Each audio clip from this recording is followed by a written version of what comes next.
We go to the next segment of this thing. It's a rapid fire question. Okay. Favorite city that you would have performed in? Amsterdam.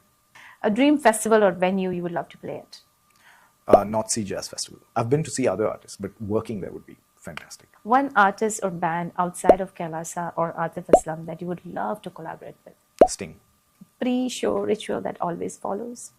I have one with Kailash, which is almost a sacred one right now, which is I'm the only one who puts on his in-ears for him, and I am the one who hands him the mic, which a lot of engineers don't. Only because they can't, but I've been lucky enough to have that backstage access at that point. Your personal relationship with Kailasa? Family. No.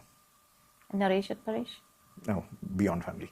They're my How many years best have you pals, been actually. with them? No, 14th year now. Oh, it's a marriage. Yeah, Naresh is known as my work wife, by the way. Oh, okay. Or vice versa. And what is that we should know as an audience besides what we already talked about, like In terms of sound engineering, or like your role, and like what is that you would like a message, this is what we do. So when in times like you see things have not gone right. I don't think we want anything in terms of audience interaction. I would just love the audience to have a great show every time. But when it's not possible, maybe not be frivolous with what you write and say about a show without understanding the whole.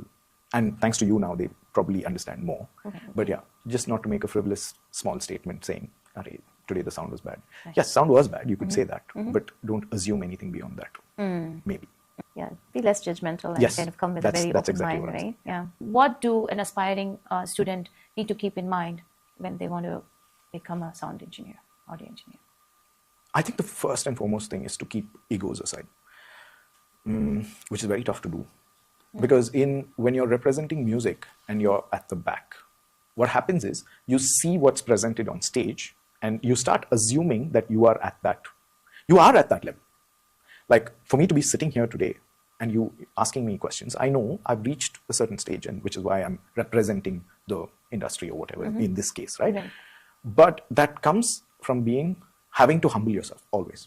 Right. And students now, I see a lot of students saying, no, I need that same glam or whatever. It doesn't come from that. It comes from experiences and working hard, it takes a lot of time. Right. And it's not as simple as just doing a course and next day you're a live engineer. It takes a lot of time for you to be behind the scenes, work hard, and work your way up. And fortunately or unfortunately, the industry is like that. Right. It's not like a IT job where you studied something and next day you can put it into effect. Right. It's not like that. Right. You need a certain kind of experience. You need hard work to go behind it. Right. So to be open to that and say, okay, this is exactly what I want, and I want to do this the right way. A message for friends of Sonali's music room? I met Sonali in US, but I think before I met her, I already saw was the podcast before that? Yeah, I'd seen the podcast before that, and I remember thinking to myself, oh, this is actually special, where she's connecting music to other aspects of life and exploring the journey that music can take through life. And that's a beautiful aspect of it. Plus, the other day you told me I want to cover all aspects of sound and not just the music or not just the front man. Right. And that was beautiful. So I'd always watch this channel because of that. Thank you so much. Thank you so much. You made my day. Thank you so much for saying that. Thank you for having me.